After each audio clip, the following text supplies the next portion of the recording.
Hi అండి. ఈరోజైతే Mac boat ఎలా క్లీన్ చేయాలో ఈ వీడియోలో చూసేయండి. చాలా ఈజీగా స్మెల్ రాకుండా ఎలా తయారు చేయాలో ఈ వీడియోలో చూసి నేర్చుకోండి. ముందుగా మనం షాప్ నుంచి బోటి తెచ్చుకున్నప్పుడు వెల్లడిపాటి గిన్నె తీసుకుని అందులో వాటర్ పోసేసి వాటర్ హీట్ అయ్యాక ఇలా నేను చూపించిన విధంగా పైన లేయర్ తీసేయండి. తీసేస్తే స్మెల్ అనేది ఉండదు, చాలా బాగుంటుంది.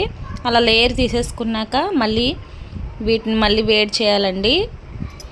మనం పైన లేయర్ తీసేసాం కదా, వాటిని కూడా ఇందులో వేసేసి మొత్తం అన్నీ కలిపి వేడి చేసుకోవాలండి. ఈసారి బాగా హీట్ అవ్వాలన్నమాట. హీట్ అయితే ఈ పేగులు అనేవి దగ్గరికి ముడుచుకుని మనకి కోసుకోవడానికి వీలుగా ఉంటుంది. అలాగే పేగుల్లో ఏమన్నా వేస్టేజ్ ఉంటే బయటకు వచ్చేస్తుందండి. అందుకని హీట్ చేసుకోవాలి. ఇప్పుడైతే పొయ్యి మీద పెట్టేసుకుందాము. చూడండి, ఇందాక వాటికి ఇప్పుడు వాటికి తేడా అయితే ఉంది కదా. మనం క్లీన్ చేసుకున్న వాటిని కూడా అందులో వేసేసుకుని ఒకసారి మూత పెట్టేసి పక్కన పెట్టేయండి. పక్కన పెట్టేస్తే అన్నీ దగ్గరికి వచ్చేస్తాయి అన్నమాట, ముడుచుకుంటాయి. చూసారు కదా, ఇలా అవుతాయి అన్నమాట. అందుకని 2 సార్లు వేడి చేసుకోవాలి. ఇప్పుడు వీటిని మనం నీట్గా ముక్కల కింద కట్ చేసుకుందామండి.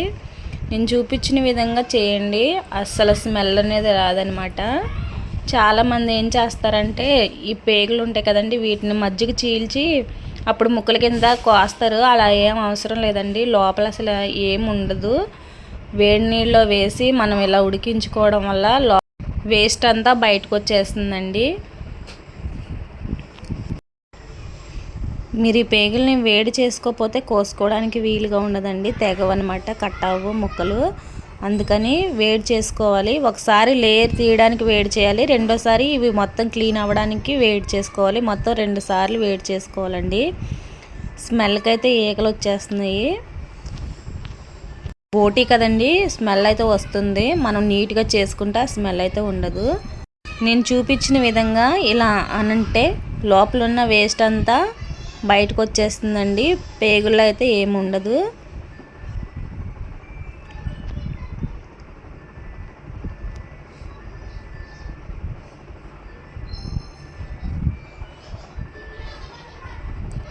చూసారు కదా, నీట్గా క్లీన్ అయిపోయింది. లోపల ఎలా ఉందో మీకు చూపిస్తాను. లోపల అసలు ఏమి ఉండదండి,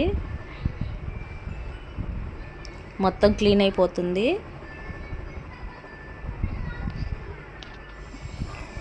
అలా మజ్జిగ చేయాల్సిన అవసరం లేదు. ఇలాగ మనం ఎలా ఉన్నాయో వాటిని అలా కట్ చేసుకుంటే మన కర్రీకి బాగుంటుంది. కొంచెం పొడవుగానే కట్ చేసుకోండి.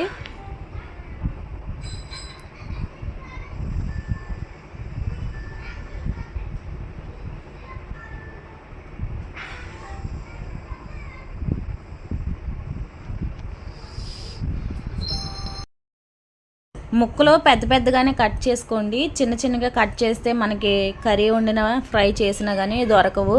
పెద్దగా కట్ చేసుకుంటే ఇవి ఉడికిన తర్వాత దగ్గరికి ముడుచుకుంటాయండి. అందుకని పెద్దగానే కట్ చేసుకోవాలి.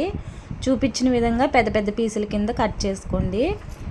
ఈ కర్రీ చాలా బాగుంటుందండి, మన ఆరోగ్యానికి చాలా మంచిది. ఇది ఎలాంటి వారైనా తినొచ్చు. కర్రీ అయితే 1 డేలో అయిపోతుందండి. అదే ఫ్రై చేసుకుంటే 1 వీక్ వరకు ఉంటుంది. మనం చక్కగా కరివేపాకు, వెల్లుల్లి, కారం వేసుకుని ఫ్రై చేసుకుని ఫ్రిడ్జ్లో 1 వీక్ వరకు స్టోర్ చేసుకోవచ్చు అండి. చాలా బాగుంటుంది. అరుగుదల బాగుంటుందండి ఈ బోటి తినడం వల్ల. ఒకసారి తిని చూడండి. తిని చూస్తే మీకే తెలుస్తుందండి తేడా. బాగా ఆకలి అనిపిస్తుంది.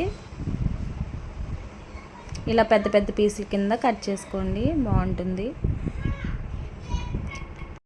ఒకసారి ఇలాగనే ఏమన్నా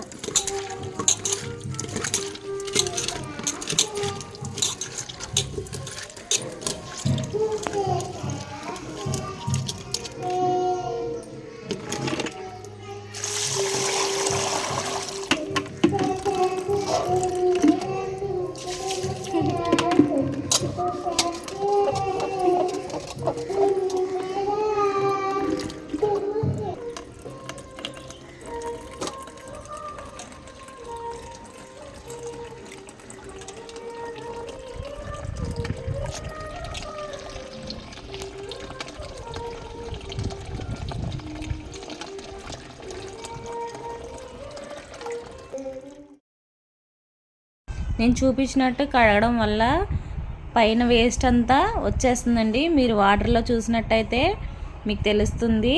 నీట్గా కడుక్కోవాలండి. నీట్గా కడుక్కుంటేనే స్మెల్ అనేది పోతుంది. మీరు నీట్గా చేయకపోతే కర్రీ కూడా తినేటప్పుడు స్మెల్ వస్తుందండి. ఇలా నీట్గా కడుక్కున్నాక ఇంకొకసారి కడిగేసుకుందాము.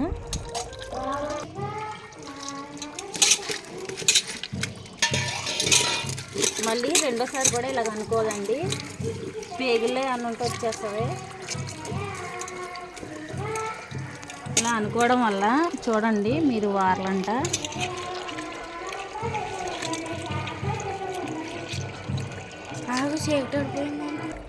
దగ్గరికి చూడండి. ఇలా పిసకడం వల్ల లోపల ఏమైనా పేగుల్లో ఏమైనా ఉంటే వచ్చేస్తుందండి. మీకు చూపిస్తాను. అదిగోండి అలా వచ్చేస్తుంది. అందుకని ఇది అలా పిసుకుంటూ ఒక 3 times 4 times అలా కడుక్కోవాలండి. ఎక్కువ నీళ్ళతో కడుక్కోవాలి.